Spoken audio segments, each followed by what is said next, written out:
Channel Pakistan की forum से नसीर बुखारी आपकी खिदमत में हाजिर है। नाज़रीन, आज हम बात करेंगे जो फ्रांस में मुतनाज़ा खाके हजूर अकरम सल्लल्लाहु अलैहि वसल्लम के हवाले से वो बनाए गए हैं, जिसमें प्रेसिडेंट जो फ्रांस हैं उन्होंने इश्तियाल दिलवाया है मुसलमानों की जो जहाँ भी रह रहे हैं, चाहे वो एशिया में हो, यूरोप में हो, पाकिस्तान समेत प्रोटेस्ट भी किया जा रहा है। इसी हवाले से आज हम बात करेंगे और हमें आज लंदन से सीनियर सहाफ़ी अतर काज़मी साहब ज्वाइन कर रहे हैं। अतर काज़मी साहब से बात करने से पहले आपसे रिक्वेस्ट है, हमारा जो चैनल है सीएनएन पाकिस्तान, इसको सब्सक्राइब जरूर कीजिएगा। सर, बहुत शुक्रिया प्रोग्राम में पार्टिसिपेट करने का।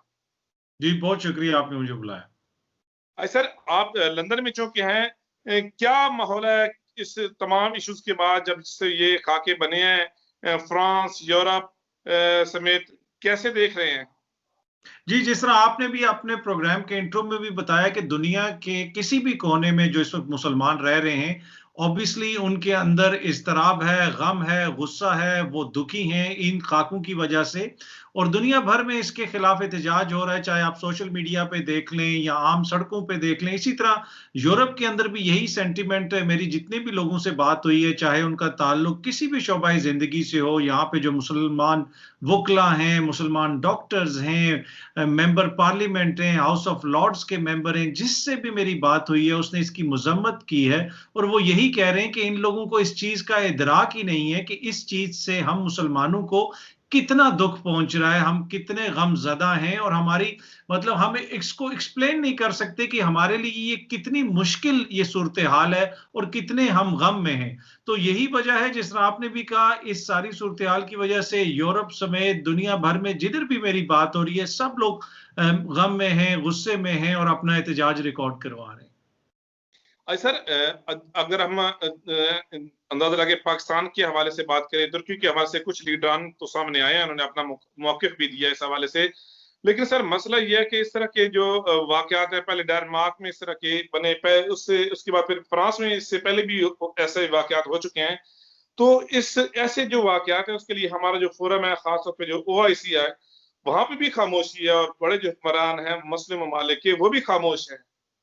जी, बिल्कुल, आपको याद होगा कि जब प्राइम मिनिस्टर इमरान खान साहब पहली दफ़ा अक़वाम मुत्तहिदा की जनरल असेंबली से उन्होंने खिताब किया था, तो वहाँ पे भी उन्होंने इस हवाले से ज़िक्र किया था, इस्लामोफ़ोबिया का ज़िक्र किया था और प्राइम मिनिस्टर इमरान खान एक बात उन्होंने वहाँ पे कही थी कि आप लोगों को इस चीज़ का अंदाज़ा ही नहीं है कि इससे हम कितने दुखी होते हैं, हमें कितना गम पहुँचता है, ये हमारे लिए कितनी मुश्किल चीज़ है, जब आप लोग इस तरह की कोई हरकत करते हैं। लेकिन अगर आप देखें, आपने ज़िक्र किया तुर्की का, तुर्की के सदर भी इस हवाले से काफ़ी वोकल हैं, दीगर 1-2 ममालिक ने भी बयान दिया, लेकिन OIC, जिस तरह आपने ज़िक्र किया, OIC बिल्कुल खामोश है। क्या OIC ये मसला अक़वाम मुत्तहिदा में नहीं उठा सकता? चले अक़वाम मुत्तहिदा आपकी बात नहीं सुनती, क्या OIC इस हवाले से कोई हंगामी इजलास नहीं बुला सकता? अगर आप बड़े-बड़े जो इस्लामी ममालिक हैं, आप सऊदी अरब को देख लें, सऊदी अरब की तरफ से जो बयान आया, वो किसी अननोन डिप्लोमेट की जानिब से वो बयान जारी किया गया, कोई किसी बड़ी शख्सियत ने बाहर आके बयान नहीं दिया, जिस तरह पाकिस्तान के वज़ीर-ए-आज़म ने बयान दिया है या तुर्की के सदर ने बयान दिया है। यही हाल दीगर अरब ममालिक का है। आप किसी का भी आप उठा लें, जो भी आसूदा अरब ममालिक हैं, आप किसी को भी उठा लें, आपको उनकी जो टॉप की लीडरशिप है, वहाँ पे जो किंग हैं, प्रिंस हैं, उनकी जानिब से ज़ाती तौर पे आपको कोई बयान नज़र नहीं आएगा। यही हालत इस वक़्त आप देख लें। जी, कुछ पूछना चाह रहे हैं आप? जी, जी, जी, जी, आप बात कंटिन्यू करें सर। जी, मैं यही कह रहा था कि अगर आप देखें, इस यूरोपीय चैनल्स इस वक़्त देखें, यूरोपीय मीडिया देखें, मैं फ्रांस का चैनल देख रहा था कुछ दिन कबल और उसमें भी वो यही बात कर रहे थे। फ्रांस के एक मिनिस्टर बैठे हुए थे, वो ये कह रहे थे कि जी, पाकिस्तान अगर एहतजाज कर रहा है तो पाकिस्तान की क्या हैसियत है? क्या OIC ने कोई एहतजाज किया? क्या सऊदी अरब के किंग ने कुछ हमें खत लिखा? इन लोगों की क्या हैसियत है, ये लोग जो एहतजाज कर रहे हैं?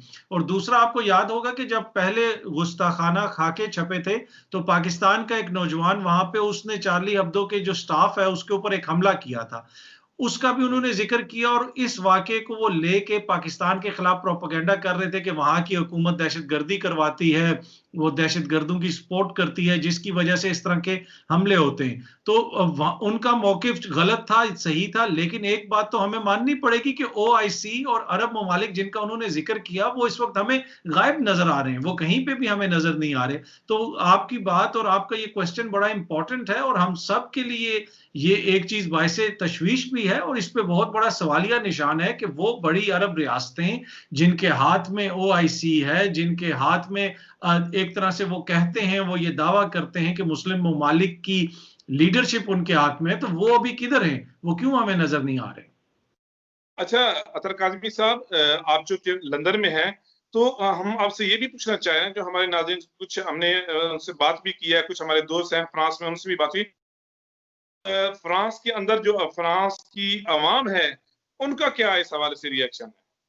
देखें, आपको दो चीजें यहां पे समझनी पड़ेंगी।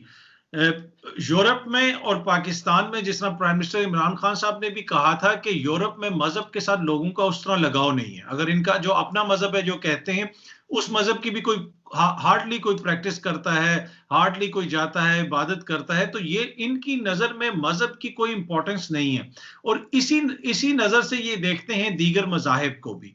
तो लेकिन इनको अंदाजा नहीं है कि हमारे लिए ये कितनी तकलीफ दह चीज है और हम अपने मजहब को कितनी अहमियत देते हैं, अपने मुकद्दस शख्सियात को कितनी अहमियत देते हैं। और इसी वजह से आपने देखा होगा कि आज तक कभी किसी मुसलमान मुल्क में किसी गैर मजहब के हवाले से भी कभी कोई ऐसी बात नहीं हुई कि हम उस फलाने मजहब की मुकद्दस शख्सियत के हवाले से कुछ करेंगे, या नाउजुबिल्लाह कोई किसी मतलब किसी किस्म की हमने आज तक कभी इसलिए बात नहीं की, इसलिए कि हम समझते हैं कि अपने मजहब के साथ साथ दूसरे के मजहब का भी एहतराम किया जाए, ये बड़ा लाजिम है।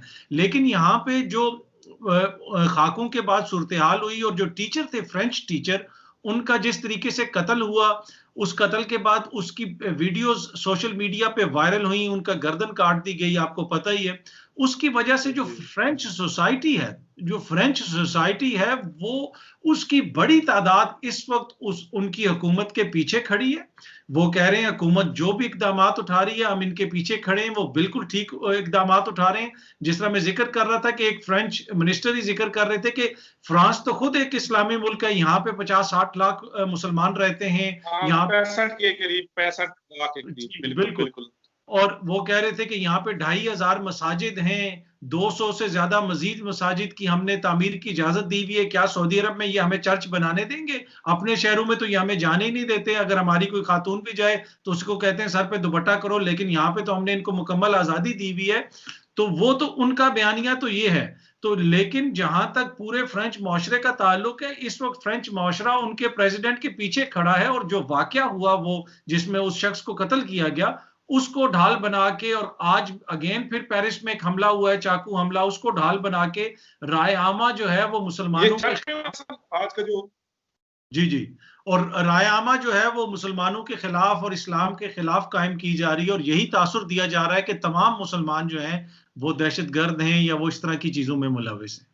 अच्छा, काज़मी साहब, हम देख रहे हैं कि जिस तरह आपने भी बड़े ज़बरदस्त तरीके से आपने एक्सप्लेन भी किया, यूरोप समेत पाकिस्तान में भी सोशल मीडिया पे एक ट्रेंड बन रहा है, और ख़ासकर अरब का भी हम देख रहे हैं, पढ़ रहे हैं, अखबारात में भी हम देख रहे हैं, टीवी में भी देख रहे हैं, बायकॉट जो मसनूआत हैं फ्रांस की जाए, इससे कितना प्रेशर पड़ेगा फ्रांस की हुकूमत पे? देखें, इंडिविजुअल लेवल पे जो लोग कर सकते हैं वो अपने अकल के मुताबिक, अपनी समझ के मुताबिक हर कोई अपना कर रहा है और पीसफुल तरीके से कर रहा है।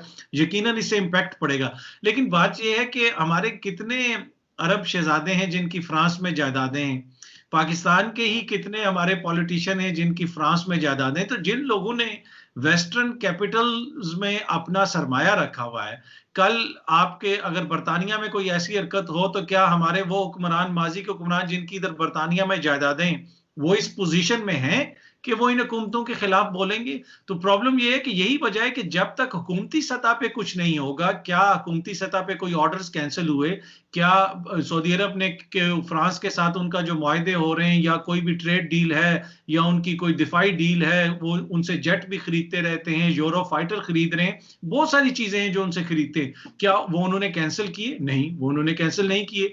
और यही बात है कि इनफरादी सतह पे तो लोग करेंगे, और लोगों को जितना वो कर सकते हैं, लेकिन वो जो असर होगा, जो मेन प्रेशर पड़ेगा, वो तभी होगा जब गवर्नमेंट के लेवल के ऊपर कुछ हो। वो हमें नजर नहीं आ रहा। अरब माशरे में, अरब ममालिक में हमें किसी किस्म की कोई इस तरह की चीज नजर नहीं आ रही। सर, आखिरी क्वेश्चन आपसे कि अक़वाम मुत्तहिदा तक ये, चूंकि ये मसला वहां पे भी उठाना चाहिए, तो क्या लगता है कि किस हद तक जो मुस्लिम जो कम्युनिटी है अपना पैगाम वहां पे सही मौसर तरीके से पैगाम पहुंचा सके, ताकि आइंदा जो है इस तरह की जो वाकयात का सिलसिला जो है वो ना हो सके? देखिए बहुत अरसे के बाद, बल्कि बहुत अरसे के बाद क्या, कि पहली दफा हमने किसी मुसलमान मुल्क के सरबराह ममलिकत वजीर आजम इमरान खान साहब को सुना कि वहां पे जाके उन्होंने खड़े होके इस्लाम की बात की, इस हवाले से बात की और उनको समझाने की कोशिश की। लेकिन ये नसीर साहब, ये तब भी मुमकिन हो सकेगा कि वहां पे इमरान खान भी करे, वहां पे तैयब उर्दगान भी करे, वहां पे मोहम्मद बिन सलमान भी करे, वहां पे ईरान का सदर भी जाके बात करे, वहां यूएई का प्रिंस भी जाके बात करे। जब तक ये सब लोग वहां पे खड़े होकर ये बात नहीं करेंगे तो उन तक ये मैसेज नहीं पहुंचेगा। अगर दो शख्स या दो ममालिक इस हवाले से बात भी कर लें तो कौम मुत्तहिदा कहेगी कि जी क्या फर्क पड़ता है अगर दो लोग बात कर रहे हैं। तो वही बात है, अगर ओआईसी के जितने ममालिक हैं पहले तो वो ओआईसी में इस मसले को उठाएं। आप ओआईसी को तो मसले को उठा नहीं रहे, तो आप कौम मुत्तहिदा में क्या लेके जाएंगे? तो ये तो इनकी हालत है। तो मुझे तो इस पे टू बी ऑनेस्ट मैं तो बहुत मायूस हूं, मुझे नहीं लगता कि ये लोग कुछ करेंगे। जी, बहुत शुक्रिया अतर काज़मी साहब। इसी हवाले से हम मजीद भी आपसे अपडेट लेते रहेंगे। नाज़रीन, सुना हमने कोशिश की जो फ्रांस में जो इशू है इसके बाद की तमाम सूरत हाल हमें लंदन से ज्वाइन कर रहे थे अतर काज़मी साहब। उम्मीद है आज का शो आपको पसंद आएगा। आपका मेजबान नसीर बुखारी, सीनियर पाकिस्तान की फिल्म से आपसे इजाजत। अपना ख्याल रखिएगा। खुदा हाफिज।